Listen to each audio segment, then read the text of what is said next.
Ano ba ginagawa nyo? Nag-aantay kami ng solar eclipse eh.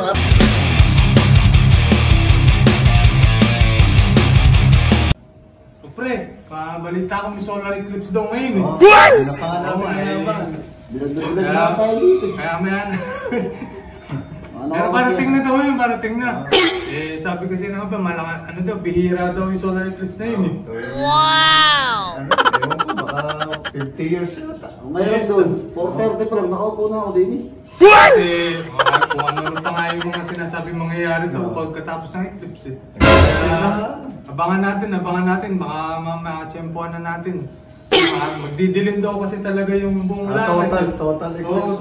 Total yung madilim. Oo, magdidilim daw talaga. Kaya abangan. Kaya maya lang yun. Ano oras kaya? Hulas na ako.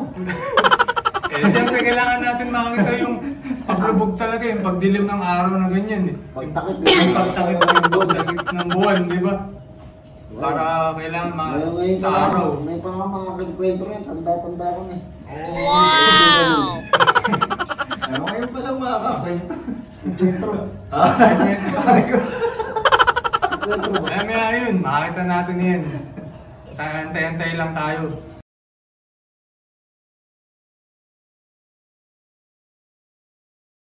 Ayun na!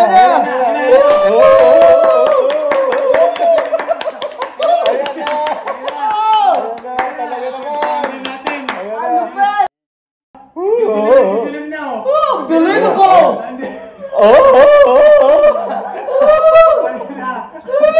Ang dilim mo! Eclipse na! Eclipse! Unti-unti na mga! Ayun na! Yes! Dilim! Dilim na oh! Pangis mo!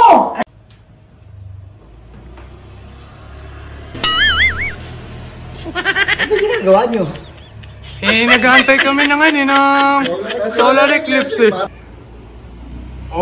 Akala namin kasi solar eclipse na eh. Tatok mo pala. Ulo mo lang pala yung tumatakot sa araw. Minalak pa ako kasi sigaw eh. Gumaga pa. Gumaga pa. Mariosip ka. Kaya pala kayo mga naka-shades. Wow! Tuwa kayo.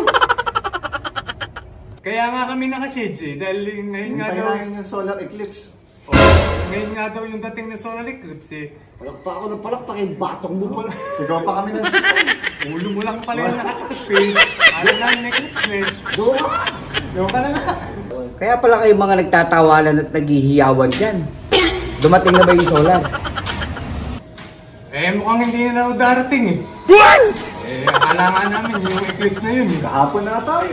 Kahit hindi, nag-chat sa akin, mag-Starbucks daw muna. Pabalik na lang daw, binabukasan. Hindi na-deliver na sa atin. Wari pa, inalay tayo ng pag-antay. Nauna pa tayo. Nauna pa tayo? Oo. Tapos sinira lang yung momentum. Oo. Kanina pa tayo umaga. Kaya natin ni-eclipse. Hindi pa nga tayo kumakain eh. Kaya lang makita eclipse na yun eh. Alas 5 pa lang ng madaling araw, yan dito na tayo.